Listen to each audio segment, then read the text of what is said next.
Right. இயேசுவின் நாமத்தினால் ஒரு சின்ன ஜெபம் பண்ணும். இயேசுவே நீர் பேசும், நாங்கள் கேட்கட்டும். எங்களை உயிர்ப்பித்து பலப்படுத்தி வழி நடத்தும். இயேசு கிறிஸ்து மூலம் ஜெபிக்கிறேன் ஜீவனுள்ள தகப்பனே, ஆமென். ரைட்.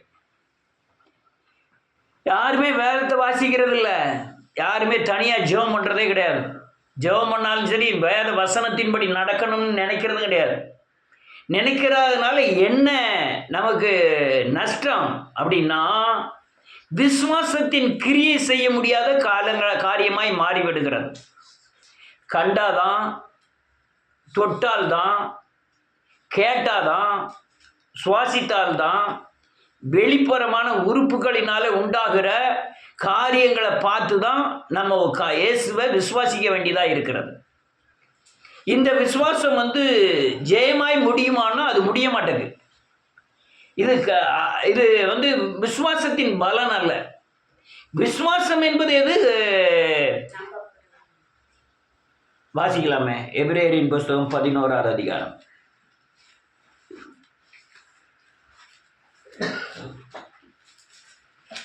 முதல் வசனம், விசுவாசமானது நம்பப்படுகிறவைகளின் உறுதியும். அதுக்கு அர்த்தம் என்ன? உறுதியாய் நம்பக்கூடிய விசுவாசமும்,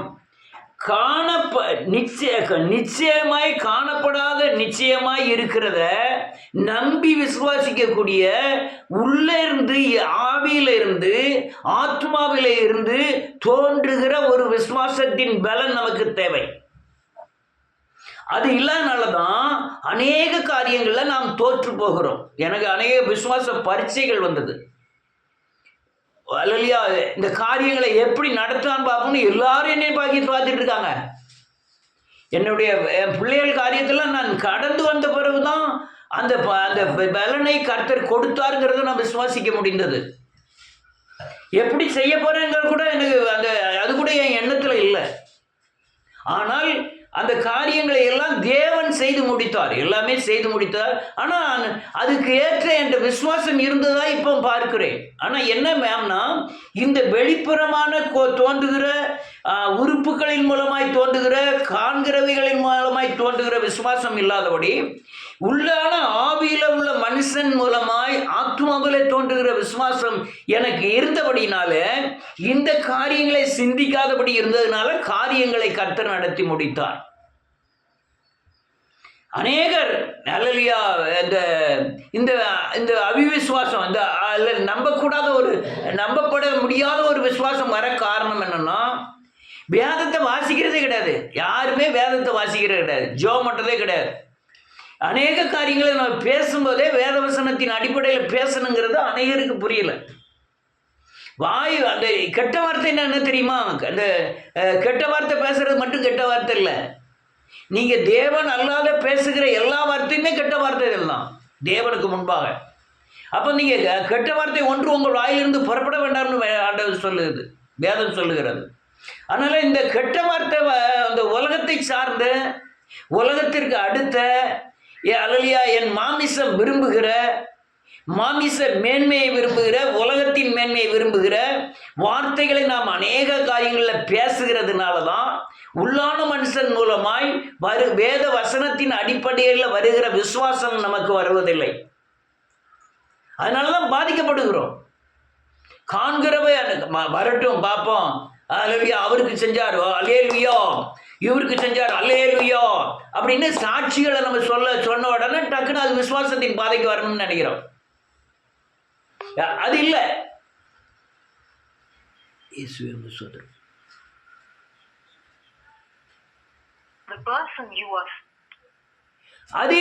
அது இல்லை விசுவாசம். நீ பார்க்கிறத நம்பி விசுவாசிக்கிறது அது விசுவாசமே இல்லை. எது விசுவாசம்? நீ வேதவசனத்தின்படி வாசித்து, வேதவசனத்தை அறிக்கை செய்து, வேதவசனத்தில் உள்ள காரியங்களின்படி எனக்கு செய்வார் என்று உன் இருதயத்தில் விசுவாசித்து, உன் காரியத்தை வேதவசனத்தோடு ஒப்பிட்டு, அந்த தாவீதுக்கு செஞ்ச காரியங்களை, இந்த தானியேலுக்கு செஞ்ச காரியங்களை, இந்த எலியாவுக்கு செஞ்ச காரியங்களை எனக்கும் செய்வார் என்ற விசுவாசம் உனக்கு தோன்றி, அந்த விசுவாசத்தின் அடிப்படையில் நீங்கள் அல்லேலூயா யாரு கேட்டாலும் சரி கேட்காட்டாலும் சரி உன் இருதயத்தில் உறுதியான ஒரு நம்பிக்கையை கொண்டு வந்து நீங்க அறிக்கை செய்வது மட்டும்தான் விசுவாசம். அது மட்டும்தான் ஜெயிக்கும். இது இல்லாமல் நீங்கள் கிறிஸ்துவ ஜீவமே நடத்த முடியாது. நீங்கள் மாயை நம்பி கிருபையை போக்கடிக்கிற கிருபை இழந்து போவோம். அநேகர் அந்த வேதவசனத்தை வாசி, வேதவசனத்தை அறிக்கை செய்து, வேதவசனத்திற்காக வாழ்க்கை நடத்தி இப்படி வந்தாலும் உங்களுக்கு விசுவாசமே நிற்கும். அந்த விசுவாசத்தின் பலன் தான் உங்களுக்கு பாக்கியம். மற்றபடி எதுவுமே பாக்கியம் கிடையாது. நான் கண்டாதான், நான் ஏன்ட்ட பேச மாட்டாரோ, அல்லையா அவர்கிட்ட பேசுறது ஏன்ட்ட பேசுறான்னா பேச மாட்டார். நீ வேதவசனத்தின்படி அவர் வார்த்தையின்படி நடந்தால் அவர் உன் வார்த்தையின்படி நடப்பார்னு வேதம் சொல்லுது. நீ குணசாலியா இருந்தால் அவரும் குணசாலி, நீ மாறுபடுகிறவரா இருந்தால் அவரும் மாறுபடுகிறவர். நீ என் வார்த்தையை கேட்கட்டும், நான் உன் வார்த்தையை கேட்க மாட்டேன். இது சத்தியம்.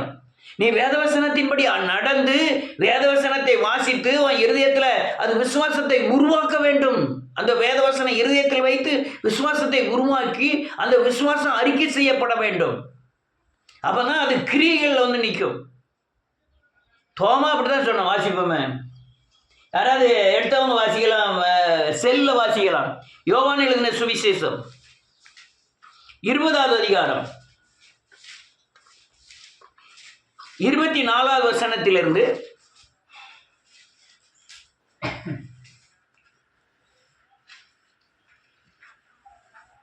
24வது வசனத்திலிருந்து இயேசு வந்திருந்த போது 12 ஒருவனாகிய திதிமு எண்ணப்பட்ட தோமா என்பவன் அவர்களுடைய கூட இருக்கவில்லை. மற்ற சீசர்கள் கர்த்தரை கண்டோம் என்று அவனோடு சொன்னார்கள். அவர் அவருடைய கைகளில் ஆணிகள் உண்டான காயத்தை நான் கண்டேன். அந்த காயத்திலே என் விரலை இட்டு கையை அவருடைய விழாவிலே போட்டால் ஒழிய விசுவாசிக்க மாட்டேன் என்றார். இதுதான் அநேக விசுவாசிகளுடைய எண்ணம். எனக்கு வீடு கட்டணும், காற்றையும் காண மாட்டீர்கள், மாலையும் காண மாட்டீர்கள், பள்ளத்தாக்கு நிரம்பும், நீ கட்டாத வீட்டில் குடியிருப்பாய், அது சத்தியம். ஆனால் எனக்கு செங்கல் வரணும், எனக்கு மணல் வரணும், எனக்கு தண்ணி வரணும், எனக்கு இடம் வரணும், அப்போ தான் எனக்கு வீடு தருவாருங்கிறத நான் விசுவாசிப்பேன்னு அநேகர் ஒத்த காலில் நிற்கிறாங்க. உன் பரிசுத்தம், உன் விசுவாசம், தேவன் மேலே வைக்கிற நம்பிக்கை எனக்கு வீட்டை தருவாருங்கிற விசுவாசம் வந்தால் தான் உனக்கு வீடு கட்ட முடியும். இது அங்கே நீங்கள் இப்போ அங்கே போய் மொட்டை அடித்து மிளகு சாறு வச்சு நீங்கள் அல்லையா நடந்து போயிட்டு வந்தால் தான் அங்கே தருவேன்னு சொன்னால் அது காண்கிற விசுவாசம். இவன் அழகா சொல்றான், நான் அவர் ஆணியை பார்க்கணும், அவர் கையை பார்க்கணும், கையில் ஓட்டையை பார்க்கணும், பார்க்கறது மட்டுமல்ல விரல்ட்டு தடவி பார்க்கணும், அப்பதான் நம்புவேன். அநேகர் இந்த வேத வசனத்தை வாசித்து நடைமுறைப்படுத்தாதனால இந்த விசுவாசம் தான். நான் பார்க்கணும், எனக்கு ஒரு குழந்தை வேணும், அந்த குழந்தையை பெற்றெடுக்கக்கூடிய தேவ மேன்மேல வைக்கிற விசுவாசம் வேணும்னா நம்ம குழந்தைய எப்படிலாம் பெற்றெடுத்தாங்க, எதுலெல்லாம் பெற்றெடுத்தாங்க அவ்வளோ வசனமும் வாசிக்கணும். வைராக்கியமான தேவ வைராக்கியமான பார்க்கறத நம்பக்கூடாது. அவன் ஆபிரகாம் அப்படிதான் செய்தான். தன் மனைவியை பார்க்கான், வயசு சென்றவளா இருக்கா, 90 வயசு ஆகிட்டு, அவன் மனைவியை பார்க்கவே இல்லை. ஒவ்வொரு காரியமும் வீடானாலும் சரி, அல்லையா ஊழியத்தின் பாதையானால், நான் ஊழியத்தின் பாதையில் இப்படி நிற்க காரணம் என்ன? காணாததை விசுவாசிச்சுட்டு இருக்கேன். கர்த்தர் ஒரு நாள் ஆவியை ஊற்றுவார், மாம்சமான ஆவியை ஊற்றும் போது எலும்புகள் உயிரடையும், அது பெரிய சேனையாய் மாறும். நடக்கிறது என்னன்னாலும் நடந்து போட்டோம், சர்ச்சே இல்லாமல் போட்டோம், ஆட்களே இல்லாமல் போட்டோம், ஆனால் எழுப்புதலை தேவன் கட்டளையிடுவாருங்கிற வைராக்கியத்தில் தான் நின்றுட்டு இருக்கேன். ஏன்னா நான் பார்க்கறத நம்பலை. ஆள் வர்றாங்க போகிறாங்க இதெல்லாம் நம்பவே இல்லை. இல்லைனா பர்னபாஸ் படத்தில் போனதுக்கே நான் எப்பவுமே இடிஞ்சிருக்கலாம். யார் சாம்சன் போனதுக்கே நான் எப்பவுமே இடிஞ்சிருக்கலாம். சர்ச்சு போனதுக்கு எப்பவுமே இடிஞ்சிருக்கலாம். கர்த்தர் நமக்கு எழுப்புதலை கட்டளையிடுவார். ஓடி இருக்கேன், 30 வருஷம் ஓடி இருக்கேன். 30 வருஷத்தில் அநேக பெரிய பெரிய சர்ச்செல்லாம் கேட்டு கர்த்தர் இல்லாமல் பண்ணியிருக்காங்க. நாங்கள் கொஞ்சம் பேர் தான் இருக்கோம். நாங்கள் சாபத்திலிருந்து விடுதலையாக இருக்கோம், பாவத்திலிருந்து விடுதலையாக இருக்கோம். சத்தியத்துக்கு செவி சாய்க்கக்கூடிய அளவுக்கு செவிகளை தேவன் விருத்த சேதனம் பண்ணி இருக்கிறார். அதனால அநேக காண்கிற விசுவாசம் தான் தோமாவுடைய விசுவாசம் தான். தோமா என்றால் சந்தேக பெருவழின்னு அர்த்தம். அந்த சந்தேகமான அலலியா பார்வை தான்.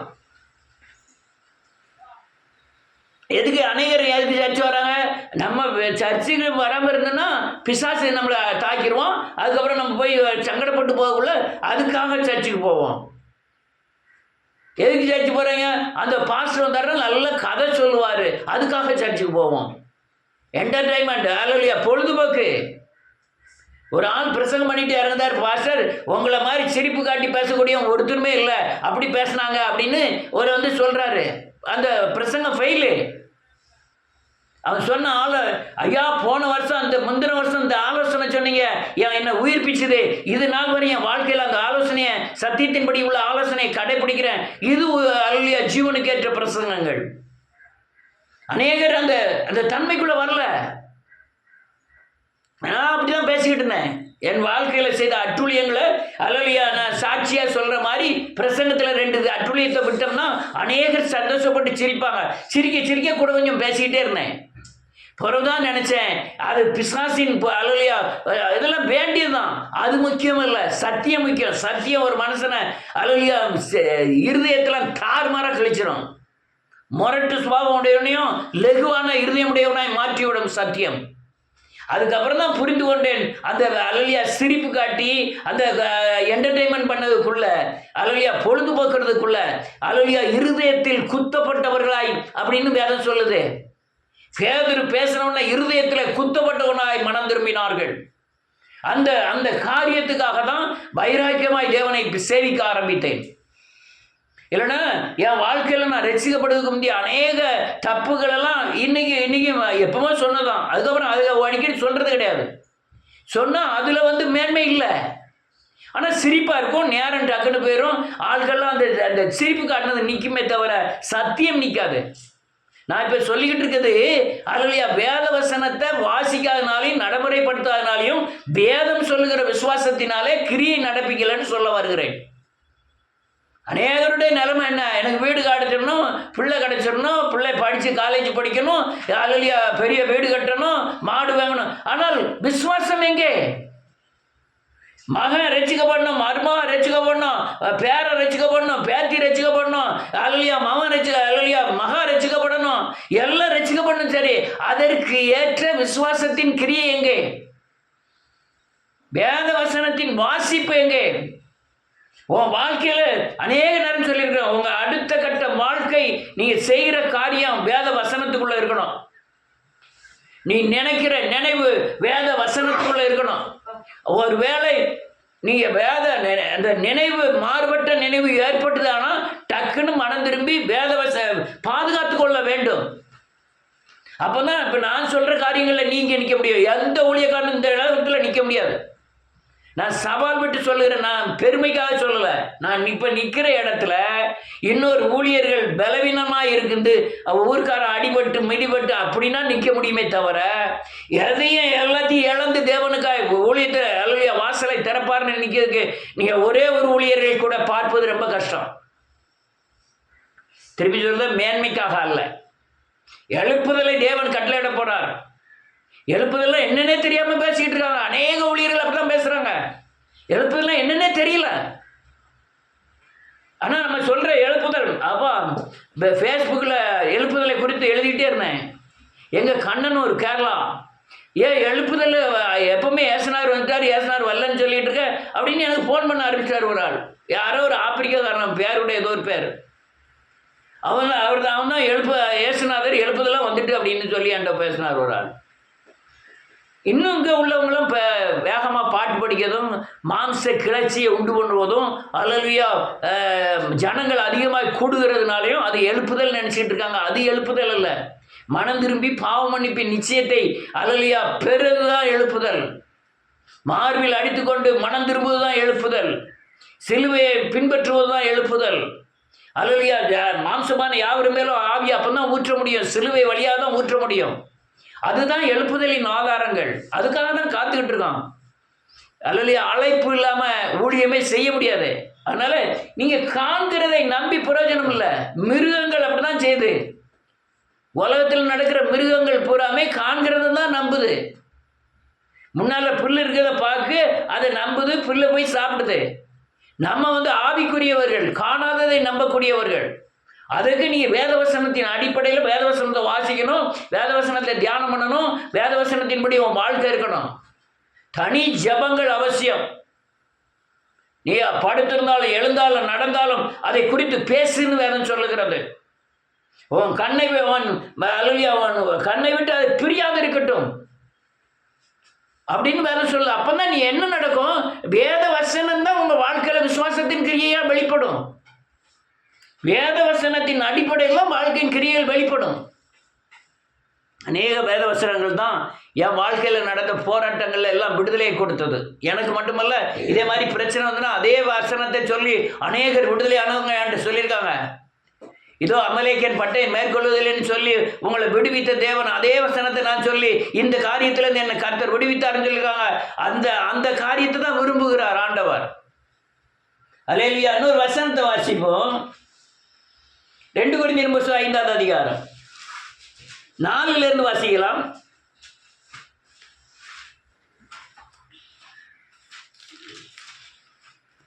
2 கொரிந்தியர் 5ஆம் அதிகாரம் 4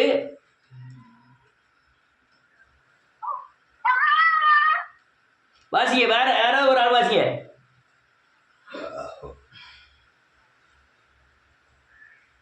என்னாச்சு? இந்த கூடாரத்தில் இருக்க நாம் பால் சுமந்து தவிக்கிறோம். இந்த போர்வையை களைந்து போட வேண்டும் என்று விரும்பாமல் மரணமானது ஜீவனாலே விழுங்கப்படுவதற்கு போர்வையை கரித்திருக்கிறவர்களா இருக்க வேண்டும் என்று என்ன எழுதிருக்கு பாருங்க. மரணத்தை ஜெயிக்கிறது அந்தரங்கத்தில் உள்ள ஆத்மா மட்டும் தான் பரலோகத்துக்கு போவோம். ஆனால் நம்ம இந்த கூடாரத்தில் பாரம் சுமந்து தவிக்கிறோம். உள்ள ஒரு விசுவாசம் உண்டாவதுக்கு வெளியே உள்ள சரீரத்தில் பாரம் சுமந்து தவிக்கிறோம். பேசுது ஏகப்பட்ட பிரசங்கியா இருக்காரு. பிரசங்கம் பண்ணி என்ன பிரயோஜனம்? ஆட்கள் மாறாம எத்தனை பேர் செய்வனையிலிருந்து விடுதலை ஆயிருக்காங்க, எத்தனை பேர் சாபத்திலிருந்து விடுதலை ஆயிருக்காங்க, மரண பிடியிலிருந்து விடுதலை ஆயிருக்காங்க. அல்லேலூயா. ஏன் காரணம் என்னன்னா, காணாத இயேசு கிறிஸ்துவை அல்லேலூயா ஆவியின் கண்களினால் பார்க்கும்படியாய் போதித்த பிரசங்கங்களினாலே, சிலுவையை நோக்கி பார்த்ததுனால, அல்லேலூயா ஆத்ம கண்களில் பார்த்ததுனால, சிலுவை மேல விசுவாசம் வந்ததுனால தான் இவங்க சாபத்திலிருந்து விடுதலை ஆக முடிந்தது. இந்த கூடாரம் அல்லேலூயா நீ கண்ணு கை காலு அந்த இதன் மூலமாய் கிடைக்கிற விசுவாசம் அல்லேலூயா பலனற்றது, ஒரு பிரயோஜனம் கிடையாது. காணாத ஒரு விசுவாசம் இருக்கு. ஆவியில உண்டாகி ஆத்மாவில் உண்டாகிற ஒரு பயங்கரமான ஒரு விசுவாசம் இருக்கு உள்ள. அந்த விசுவாசத்தின் தன்மை அல்லேலூயா பக்தியின் அடிப்படையில் தான் வெளிப்படும். அடுத்தால என்ன இருக்கு? 5 இதற்கு நம்மை ஆயத்தப்படுத்துகிறவர் தேவனே, ஆவி என்னும் அச்சாரத்தை நமக்கு தந்தவரும் அவரே.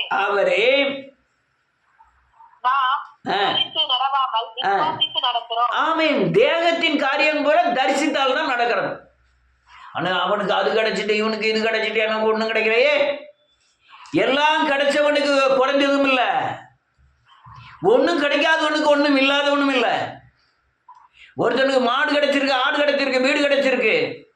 அதே மனுஷன் அதே மாதிரி ஒன்றும் கிடைக்காதவனுக்கு என்ன சமாதானம் இருக்கோ அதே சமாதானம் தான் அந்த எல்லாம் கிடைச்சவனுக்கு இருக்கும்.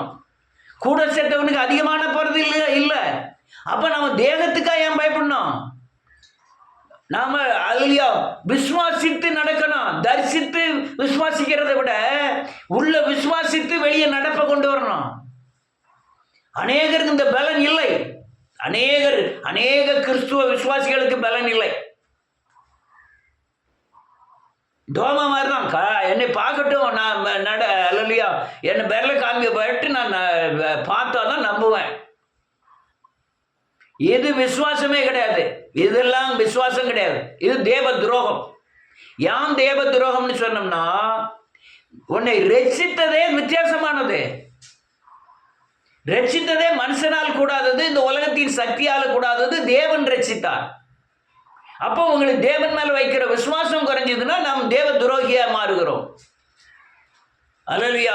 அநேகர் அந்த உலகத்தை சார்ந்த உலகத்தின் காரியங்களுக்காகவும் தேவனை பின்பற்ற காரணம் என்னன்னா, இந்த அல்லேலூயா வெளிப்புறமான உறுப்புகள் மூலமாய் தோன்றுகிற விசுவாசத்தின் தன்மை. அதை பார்க்க இதை பார்க்க அது மாதிரி எனக்கு வேணும்னு நினைக்கிறான். அங்க அவன் சொல்றான், இவன் சொல்றான், அதெல்லாம் கேட்கறான். அதனால அதே காரியம் எனக்கு நடக்கணும்னு நினைக்கிறான். அநேகர் இந்த பணத்தை தேடி ஓடுறவங்களை பார்த்துருக்கேன். ஐயோ பாவம், நமக்கு பணத்தை விட பிரசன்னம் தேவை. பணத்தை விட தேவன் மேலே வைக்கிற விசுவாசம் தேவை. பணத்தை விட அல்லையா தேவ மகிமை தேவை, தேவ சாயல் தேவை.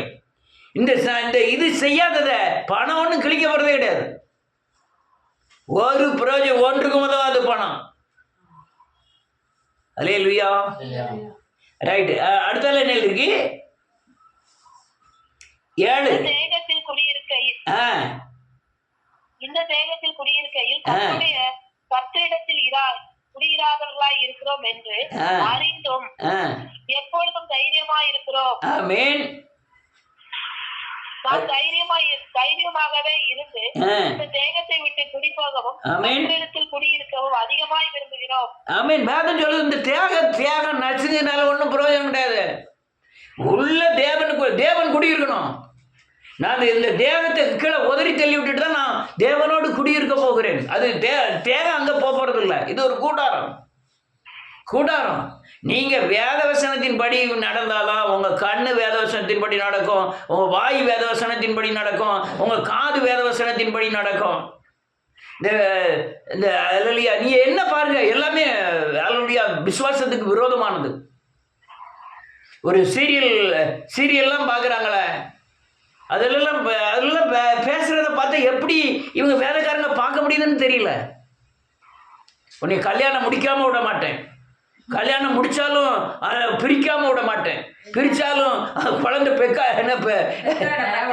விட மாட்டேன், பெற்றாலும் கொண்டு விடுவேன், வீட்டை 2ஆக பிரிச்சிருவேன், நான் 2வது கல்யாணத்தை முடிச்சு வச்சிருவேன். இதுதான் போய் பார்க்குறாங்க. ஒரு வேலைக்காரங்க அப்படி பார்த்தாங்கன்னா வேத வசனத்தின் சட்ட திட்டங்களுக்கும் இவன் உலகத்தின் காரிக்கிற இந்த சினிமாக்களுக்கும் ரொம்ப வித்தியாசம் இருக்கு. நீ அதே மாதிரி பக்கத்து வீட்டு கதைகள், எழுத்து வீட்டு கதைகள்லாம் உங்கள் கிறிஸ்துவ ஜீவியத்தோடு ஒட்டி போகக்கூடாது. அப்படி போனதுன்னா நீ உள்ள தோன்றுகிற விசுவாசம் உங்களை விட்டு தூர போயிடும். நீங்கள் விசுவாசத்தில் ஒன்றுமே செய்ய முடியாது. நீங்கள் விசுவாசத்தில் கிரியை செய்யறங்க ரொம்ப குறைய. கிறிஸ்துவத்தில் விசுவாசத்தில் அவர் வரும்போது விசுவாசத்தை காண்பாரோ. அதனால விசுவாசத்தின் கிரியை இல்லை, பலத்தில் கடந்து முயற்சி பண்ணுவாங்க. சரீர முயற்சி அற்ப பிரயோஜனம், தேவ பக்தி தான் மிகுந்த ஆதாயம். எத்தனை பேர் சரீர முயற்சி அப்படி செஞ்சிடலாம், இப்படி செஞ்சிடலாம், அப்படியே அதை உருட்டிடலாம், இதை உருட்டிடலாம்னு அழைத்தாங்க. சரீர முயற்சி அற்ப பிரயோஜனம். நான் இதில் என் வீட்டமாக ரொம்ப பாராட்டுவேன். யாருங்கன்னா நான் இந்த வேதவசனத்தின் அடிப்படையில் தோன்றுறது மாம்சத்தில் இருந்தாங்கன்னா அது பைத்தியமாய் தோணும். இவன் என்ன இப்படி செஞ்சுட்டு கிடக்காங்கிற மாதிரி இருக்கும். ஆனால் இந்த எல்லா காரியங்களுக்கும் ஒத்து போவதுக்கு தேவன் கிரியை செய்தார். பட்டினியாக இருக்கவும், பசியாக இருக்கவும், இருக்கிற துட்டை செலவழித்து தேவ ஊழியங்களை செய்வதற்கும் என் வீட்டமாக ஒத்து போகலைன்னா இந்த ஊழியங்கள் இவ்வளவு தூரம் கூட வந்திருக்காது. நான் நல்லா காட்டுக்கிடுங்க, எல்லா 1000 பேர் வர்ற சபையில் உள்ள வளர்ச்சியை காட்டிலும் இடைக்கால் ஊழியத்தில் உள்ள வளர்ச்சி அதிகம். 1000 பேர் வந்து ஒருத்தர் கூட விடுதலை ஆகலைன்னா அது சபை இல்லை, அது வளர்ச்சியும் கிடையாது. இங்க 10 பேர் வந்து 10 விடுதலை ஆனா அதான் வளர்ச்சி. அல்லேலூயா. இன்னொரு வசனத்தை வாசிப்போம். நேரம் ஆகிட்டே போகுது. 1 ராஜாக்களின் புத்தகம் 18வது அதிகாரம் 41வது வசனம். 1 ராஜாக்கள் 18வது அதிகாரம் ராத்திரி தான் வாசிக்க போறோம். 41வது வசனத்திலிருந்து கடற்கடன் வாசிக்கமா. பின்பு எலியா ஆகாபை நோக்கி, நீ போ, போஜனமான பண்ணும், பெருமழையின் இரைச்சல் நீக்கப்படுகிறது என்றான். எப்படி இருக்கு பாருங்க, ஒரு நிமிஷம், எப்படி இருக்குன்னு பாருங்க. 3 வருஷமா மழையே பெய்யல. எலியா ஒரு நாள் திடீர்னு வந்து ராஜாட்ட சொல்லலாம், முதல்ல வந்து சொன்னா, நான் சொன்னா மழையே பெய்யாதுன்னா பெய்யாம போயிட்டு திருப்பி வந்து சொல்லலாம், நான் திருப்பி மழை வரப்போகுதுங்க. யார் நம்ப முடியும்? 3 வருஷமா மழை துளியே பார்த்தது இல்லை. அதுக்கப்புறம் சொல்றான் பாருங்க, ஆகாபே நீ போஜனமானம் பண்ண போனான். ஆகாபு போஜனபானம் பண்ண போனான். பின்பு எலியா கர்மேல் பர்வதத்தினுடைய சிகரத்தின் மேல் ஏறி தரையிலே பணிந்து தன் முழங்காலில் பட குனிந்து தன் ஊழியக்காரனை நோக்கி, நீ போய் சமுத்திரமுகமாய் பார் என்றான். அவன் போய் பார்த்து ஒன்றும் இல்லை என்றான். நீ இன்னும் 7 தரம் போய் பார் என்றான். சளைக்காம எழுப்புதலுக்காய் பேசிட்டு இருக்கேன். எதுவுமே பார்க்க முடியல. இருக்கிறது உடையுது, ஆனா எழுப்புதல் வரும்னு காத்துக்கிட்டு இருக்கோம். அல்லேலூயா. எழுப்பு. ஆனா இது என் பலத்தினால் உண்டானது இல்லை, உள்ள தோன்றின விசுவாசம். எழுப்புதலை குறித்து நான் 30 வருஷமா பிரசங்கிக்கிறேன். மனம் திரும்புதல், பாவ மன்னிப்பு, எழுப்புதல், இதுதான் பிரசங்கிட்டு இருக்கேன் 30 வருடங்களாய். மனம் திரும்பு, பாவ மன்னிப்பு, ரட்சிப்பு, அதுக்கப்புறம் எழுப்புதல் கண்டிப்பா தேசத்துல வரப்போகுது. இதுதான் பிரசங்கம். எந்த இவன் 7 தடவை பாரியா வரப்போகுது, எழுப்புதல் வரப்போகுது, மழை வரப்போகுது. இதுல எந்த விசுவாசம்? முதல்ல நடந்தாமலா, வேத வசனத்துல நடந்தாமலா, தேவ வார்த்தையில நடந்தாமலா, அந்த விசுவாசம் தான் இந்த மலையை போய் பார்க்க சொல்லுது. இல்லைன்னா நீங்க வெளிப்புறமான தோற்றமான எந்த விசுவாசமும் உங்களுக்கு கிரியை செய்யாது. அது மனுஷ பலத்துல தான் முடியுமே தவிர, சுய அறிவின்படி தான் முடியுமே தவிர, ஆச்சரியமான, யாரும் கண்டிராத, யாராலும் செய்ய முடியாத தேவ கிரியைகளை இவங்க செய்யவே முடியாது. உள்ள தோன்ற விசுவாசம், மரித்தோரை எழுப்பக்கூடிய விசுவாசம். அவர் செஞ்சதெல்லாம் மனுஷன் செய்திட முடியாத காரியத்தை தான் விசுவாசத்தின் அடிப்படையில் செய்தாரு. அதுக்கு மனுஷன் விசுவாசிக்கணும். பெரும்பாடுள்ள ஸ்ரீ போவதே சொல்லிட்டு போறா, நான் அவர் வஸ்திரத்தின் ஓரத்தை தொடுவேன், அப்போது நான் விடுதலை ஆவேன் சொல்லிட்டே போறான். அந்த விசுவாசம் தான் அவளை ரட்சித்தது. அது சரீரத்தின்படி உண்டான விசுவாசம் அல்ல, அது உள்ள ஆத்மாவில் இருதயத்தின் ஆழத்தில் உண்டான ஒரு விசுவாசம்.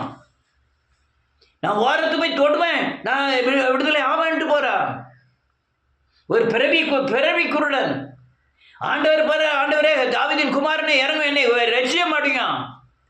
ஆனா உடனே ஒருத்தன் கூப்பிட்டு சொல்லலான்னு ஆண்டவர் சொல்றார், திடங்கொள், நீ விடுதலை அடைவாய் அப்படின்னா உடனே மேல் அங்கியே தூர போட்டுட்டு போறான். ஏன் மேல் அங்கின்னா என்னன்னா, குஷ்டரோகிக்கு ஒரு அங்கி, அல்லையா குருடனுக்கு ஒரு அங்கி, ஆசாரியனுக்கு ஒரு அங்கின்னு அங்கியை வச்சுதான் பிரித்து எடுப்பார்கள். இந்த அங்கி போட்டுக்கவங்க ஃபர்ஸ்ட் ஊருக்குள்ள போக முடியாது, தெருக்குள்ள போக முடியாது. குஷ்டரோகி சாபம் பிடித்தவங்கன்னு ஒருத்தரும் கிட்டே போக மாட்டாங்க. ஆனா இந்த குருடன், இதுக்கப்புறம் இந்த அங்கி எனக்கு தேவையில்லை, நான் அல்லையா எல்லா மனுஷரும் முடித்திருக்கிற அங்கி தான் உடுத்த போறேன்னு சொல்லி உடனே விசுவாசத்துல தூக்கி தூரப்பட்டு போனான். இது வெளிப்புறமான தோன்ற விசுவாசம் அல்ல. இன்னைக்கு அநேகருடைய காரியங்கள் அல்லையா சோகமாய் முடிய காரணம் என்ன? உள்ள இருக்கிற விசுவாசம் தோணல. உள்ள அல்லையா வேதவசனம் இருக்கணும், வேதவசனத்தின் நடப்பு இருக்கணும், வசனத்துக்கு பயப்படணும், இரவும் போகணும், அதை கொண்டு தியானம் பண்ணணும், அந்த வசனத்தின் மூலமாய் தேவனை பார்க்கணும், வசனத்தில் அவர் சொன்னதை விசுவாசிக்கணும், அந்த சொன்னவாறு எனக்கு செய்வீர்ங்கிறத விசுவாசிக்கணும். அப்பந்தான் விசுவாசத்தின் கிரியை உங்களுக்கு நடக்கும். இந்த குருடனுடைய, இந்த பெரும்பாடுள்ள ஸ்ரீயுடைய நிலைமையெல்லாம் பார்த்தீங்கன்னா அதே மாதிரி 100 நீர் எங்க வீட்டுக்கு வர்றதுக்கு நான் பார்த்துருனால ஒரே ஒரு வார்த்தை மாத்திரம் சொல்லும், என் வேலைக்காரன் சுகமாவான்னு சொன்னாரு. இஸ்ரவேலருக்குள்ள அப்படிப்பட்ட விசுவாசத்தை நான் காணலன்னு சொல்லிட்டார் ஆண்டவர். வார்த்தையை அனுப்புமையா போதும் அப்படிங்க. இது எங்க இருந்த விசுவாசம்? அவன் வார்த்தை மேல வைத்திருந்த விசுவாசம். அநேகர் அப்படிதான் கண்டாதான் விசுவாசிக்கிறது இயேசுவின் நாமத்தினால. பேதுருக்கு விசுவாசத்தின் பலத்தை கொடுத்தார் ஆண்டவர். ஆண்டவர் நடக்கதா பார்த்தா இது கண்ணால் பார்க்கக்கூடியது, வெளிப்புறமான தோன்றுகிற விசுவாசம். நான் வீட்டை பார்க்க, வீட்டு வேணும்ட்டு நம்ம கருமாறிட்டு தான் நடக்க முடியுமே தவிர தேவன்ட்டு ஒரு செங்கல் கூட வாங்க முடியாது. எனக்கு தருவாருங்கிறத நீங்க பரிசுத்தமாகி வேதவசனத்தை கை கொண்டு இன்னாருக்கு தேவன் செய்தார், அதே மாதிரி எனக்கு செய்வார்னு விசுவாசம் வந்தால் தான் உனக்கு வீடு கிடைக்கும். வீடு வாசல் இல்லாதவர்களுக்கு வீடு வாசலை ஏற்படுத்துவார். ஆனால் நான் யாரோ வீடு கட்டியிருக்கான், அது மாதிரி நான் கட்டணும், எனக்கு வீடு தரமாட்டேங்கிறேன், நான் இப்படி, அதெல்லாம் உனக்கு கிடைக்கவே கிடைக்காது. ஏன்னா இது காண்கிற விசுவாசம், விசுவாசம் இல்லை, விசுவாச துரோகம். ஆசை, அது இருதயத்தில் தோன்ற பயங்கரமான வீட்டின் மேல இருக்கிற இச்சை, அதெல்லாம் தேவ துரோகமாய் மாறும். நீங்க உங்க விசுவாசம் வந்து இருதயத்தின் ஆழத்துல பிறக்கணும். அது ஆவியின் கனியோடு சேர்ந்து பிறக்கணும், அது வரங்களோடு சேர்ந்து பிறக்கணும். விசுவாசத்தின் ஆவியானவர் நிரப்பணும். அப்பதான் விசுவாசத்தின் கிரியை நடக்கும். இவன் பேதுரு பார்க்க, ஆண்டவரே நீர் தரையில் நடக்கிற, தண்ணியில் நடக்கிற, நானும் நடக்கணும்.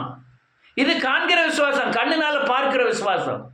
சரி வாழ்ட்டாரு, ஆனால் அவன் உள்ள விசுவாசம் இல்லை.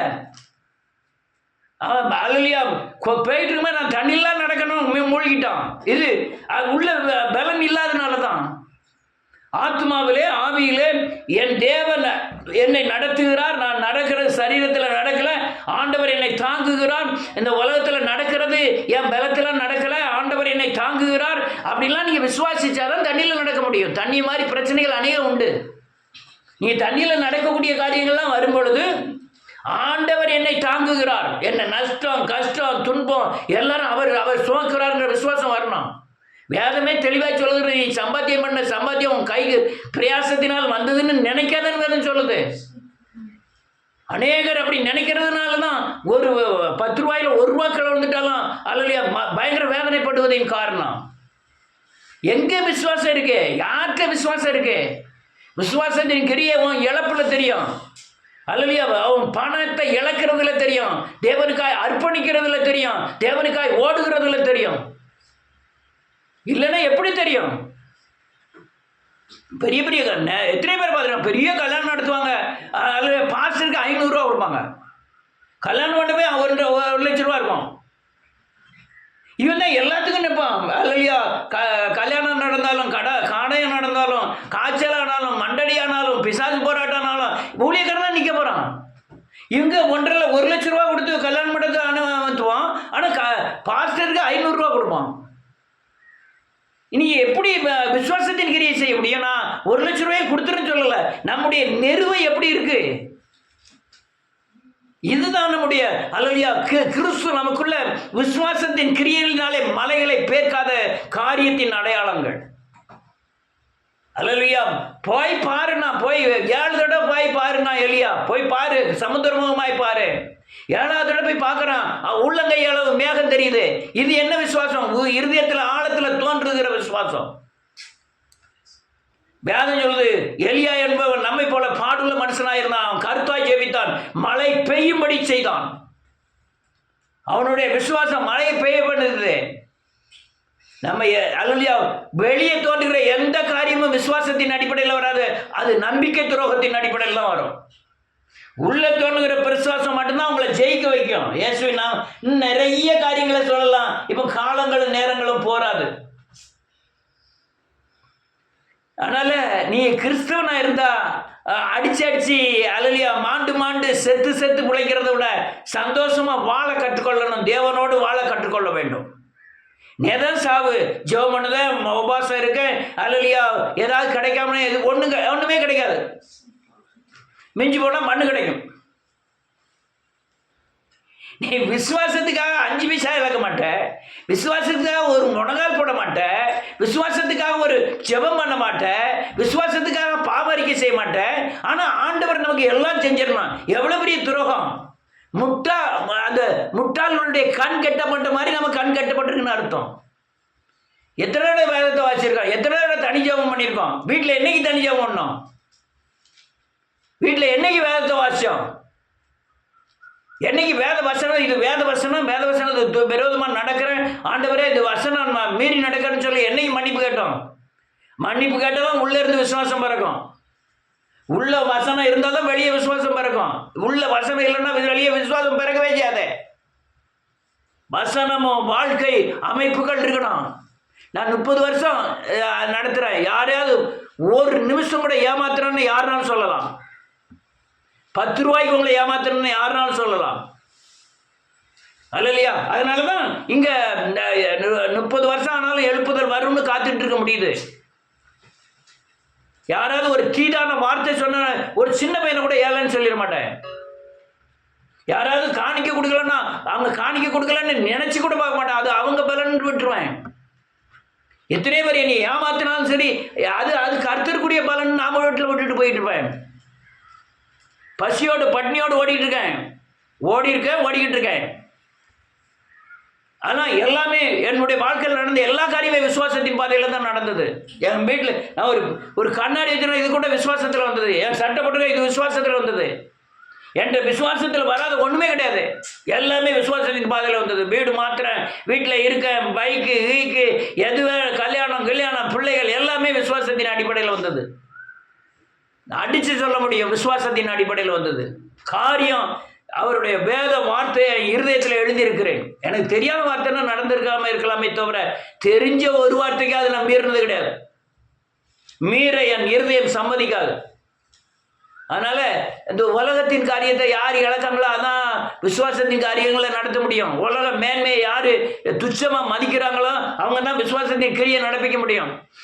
உலகத்தில் எப்படி நடப்பாங்களோ அப்படி நடப்பாங்களோ நினைக்கிற யாராலையும் விசுவாசத்தின் கிரியைகள்லாம் நடக்க முடியாது. அது விசுவாசத்தின் ஆவியை சேர்ந்தது, அது கனியை சேர்ந்தது, அது வரத்தை சேர்ந்தது. இதெல்லாம் காரியங்கள், அநேக காரியங்களை சொல்ல முடியும். நம்ம எப்படி வாழ்கிறோமோ அதுதான் எதிர்காலம்.